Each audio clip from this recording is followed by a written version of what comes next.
we go. We are going to talk about writing equations of hyperbolas today. Okay. So a hyperbola, when it will come on the screen. A hyperbola basically looks like two parabolas in the same graph. Okay. The fun thing about hyperbolas, just like ellipses, I don't have to plug any points in to solve. My equation tells me everything I need to do to graph it. Okay? So I'm never plugging in points, and it makes my life a little bit easier, at least on what we're going to do. And a hyperbola has things called the foci, just like an ellipse has two foci, a hyperbola has two foci. It has vertices. It has something called a transverse axis, which joins the vertices together. Okay?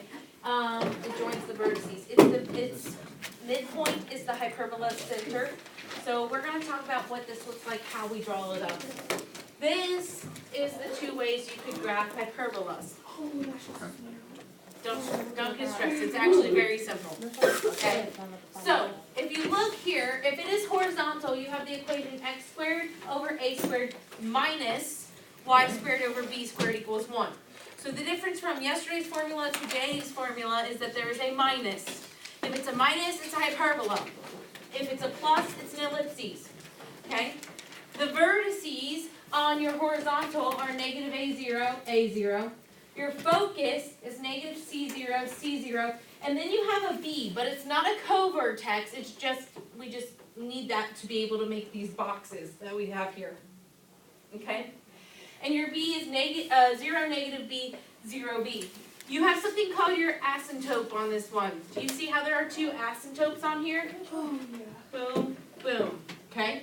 To find your asymptote on a horizontal, yes, but it's not what you think. It's not the same as you think. To find your asymptote on a horizontal hyperbola, you use the formula y equals plus or minus b over a times x. Okay? So if my b was 36 and my a was 42, I would have, my a squared is 42, my b squared, actually 49 and 36. My a would be 7, my b would be 6, and I would put 6 over 7. So you get plus or minus 6/7 x. That's your asymptote. Okay? Now, since this formula says x squared over a squared minus y squared over b squared, in order to find my c, we use Pythagorean theorem. Because yesterday we said minus instead of plus because the equations start with positive. This time the equation starts with a negative, so we use the positive version of Pythagorean theorem. For a vertical graph, okay, vertical are ones that look like this. They're on the y-axis, okay. You have y squared over a squared minus x squared over b squared equals 1. Now, if you pay attention to this, yesterday's graph, the a switched places telling me if it was horizontal or vertical. The y and x switched places on this one. The a has nothing to do with it on this one, okay?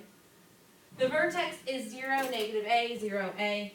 The focus is 0, negative c, 0, c. Then you have your negative b0, your b0, so I can start to graph it. And then you have your asymptote. And this asymptote is y equals plus or minus a over b times x, okay? And I'm going to flip this because it's the same thing in this form, okay? In case you need to figure out or like it in chart form better than in picture form. That's how I work. I'm like, forget the picture, I just need the chart. Okay, so once again, an equation for a horizontal transverse axis is x squared over a squared minus y squared over b squared equals 1. Your asymptote is y equals plus or minus b over ax, and your vertices are positive and negative a0. When you have a transverse axis that's vertical, your equation once again is y squared over a squared minus x squared over b squared equals 1. Your asymptotes are y equals plus or minus a over bx, and your vertices are 0 plus or minus a. To figure out what your foci is, which is your c, you use c squared equals a squared plus b squared. I'm going to have to erase, I think, what's on the next rush. because we're gonna talk about how to graph it.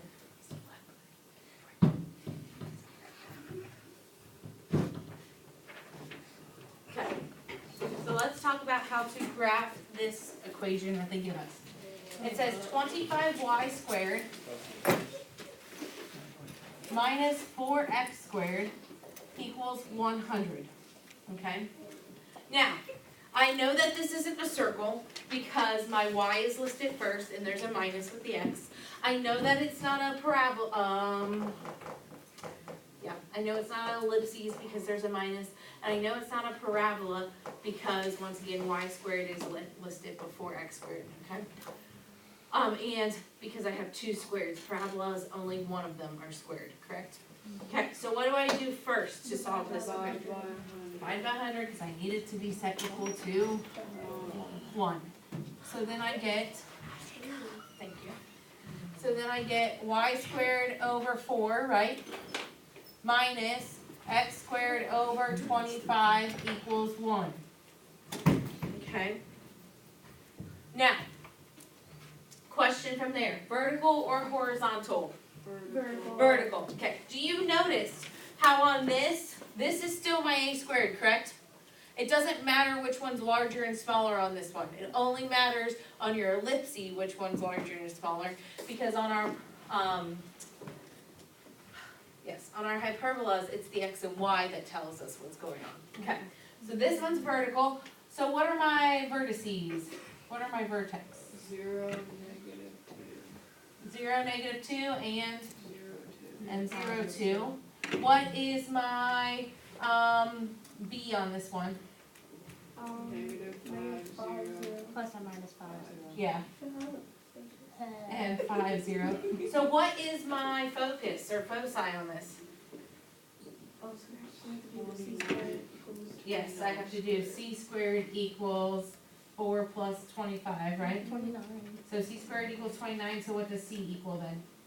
You have to tell me, remember, and they're always usually a decimal. So what's the square root of 29? I don't have a calculator because someone stole all of it. Okay. That's tough. You should find them. You should see. 5.4. Actually, you 5.1? should. 4. So my focus are 0, 5.4, right? Negative 5.4, and then 0, positive 5.4. Okay, now I can graph. Actually, I need one more thing. What else do I need? Your asymptote. Your asymptotes. And my asymptote is plus or minus a over b on this one, right? So plus or minus, my a is 2, my b is 5. So plus or minus 2/5 x. That's the equation for your asymptotes. Okay? That's all I need. Now I can graph everything. So, come over here.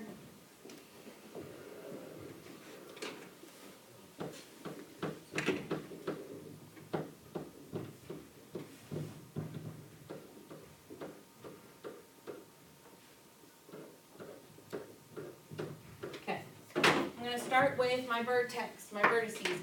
0, -2, 0, -2, and 0, 2. Okay? Then I'm going to go to my b. b is -5, 0, 5, 0. 2, 4, 5. 2, 4, 5. Then I'm going to go to my focus, which is -0, -5.4, 2, 4, 5,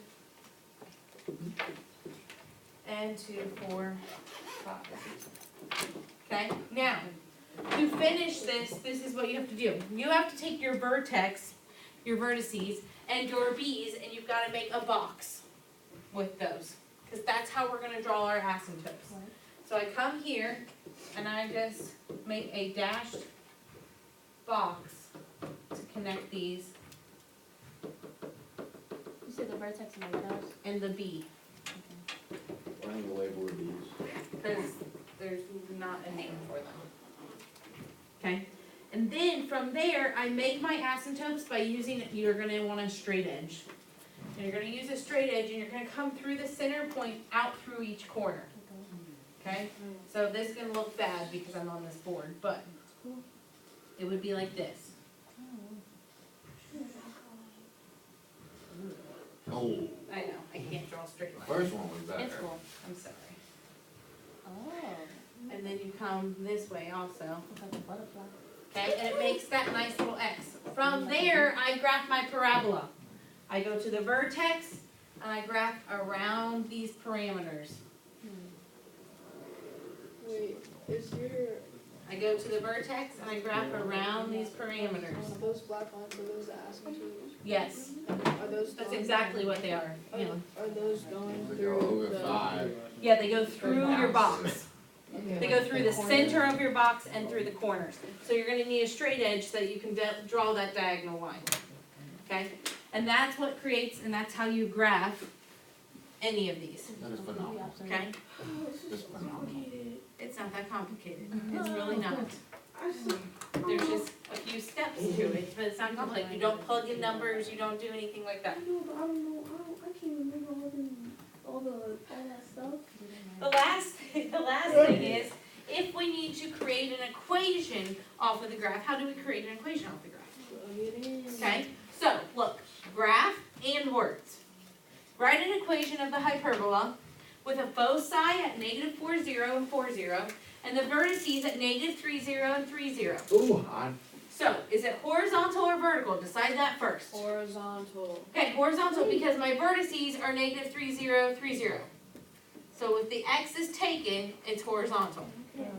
Okay, so x squared over a squared minus y squared over b squared equals 1. What would be my a in this case? Negative 3 or positive 3, right? My vertex is my a. So that means I get x squared over 9. Okay? Do I know my b? No. No, Yeah, wait. it's those points right there. 3. No, because if it's horizontal, then the B will be in the Y spot. Oh, is it radical 7? The b is in the box, Maddie. Where's the b? Where is she? Maddie's in here? Oh, I thought she left. Is it 3? No, it's not 3. Is it radical 7? It is radical 7 because Oh, okay. It's on the box. b is what helps connect my vertices, yes? Mhm. Okay. In the directions, it doesn't tell me what b is. So, if it doesn't give me a picture with b and it's like the directions, how do I figure out what b is? plug it in at C squared equals Yes. whatever. So if I plug it in to c squared, which in this case is 4, right? My c is 4 because it's my focus. And then I have 3 squared plus b squared, right? Sure. This gives me 16, 9. Minus. So b squared gives me 7. Wait, couldn't you just do like radical 7 squared? which You is can, 7? yes. I'm just saying if they didn't give us the picture, that's how I would do it. So then I say y squared over 7 equals 1. That's your equation. Awesome. That's it. You don't have to say the vertical, the asymptotes? Not when you're creating the equation, you don't. Only when you're graphing, you do. The asymptote's 3. No, it's not. Why not? The asymptote. Oh, You have to The have an asymptote- The equation. asymptote is, in this case, 7 over positive plus or minus b over a. So it'd be radical 7 9. over 3. yeah. Okay? That's what I meant. I'm gonna start crying.